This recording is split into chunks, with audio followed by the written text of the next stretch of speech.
પોરબંદરમાં આગામી 29 નવેમ્બરે યોજાનારી પોરબંદર કોસ્ટલ હાફ મેરાથોનની તૈયારીઓ શરૂ થઈ ગઈ છે, જેમાં મેરાથોનના ઓનલાઈન રજીસ્ટ્રેશનનું લોન્ચિંગ જિલ્લા પોલીસ અધિક્ષક જાડેજાના હસ્તે કરવામાં આવ્યું હતું।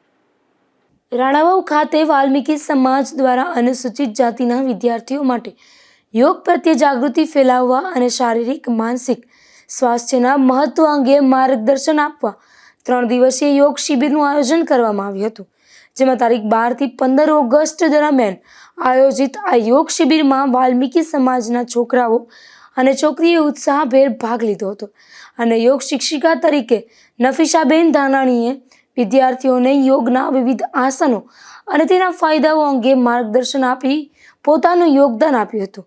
આ કાર્યક્રમમાં રાણાવાવના નિવૃત્ત પ્રિન્સિપાલ નાનજીભાઈ મકવાણા, રાણાવાવ વાલ્મીકી સમાજના પ્રમુખ તરુણભાઈ વાળા, ઉપપ્રમુખ મહેન્દ્રભાઈ ઢાકેચા અને ભરતભાઈ સહિત સમાજના કારોબારી સભ્યો ઉપસ્થિત રહ્યા હતા। 15મી ઓગસ્ટ સ્વાતંત્ર્ય દિવસના પાવન અવસરે રાણાવાવ વાલ્મીકી સમાજની વાડી ખાતે આ કાર્યક્રમનું સમાપન કરવામાં આવ્યું હતું। આ પ્રસંગે શિબિરમાં ભાગ લેનારા બાળકોને કીટ અને રાષ્ટ્રીય ધ્વજ અર્પણ કરીને સન્માનિત કરવામાં આવ્યા હતા। રાજુ કારાવદ્રા, ગુજરાત ન્યૂઝ, રાણાવાવ।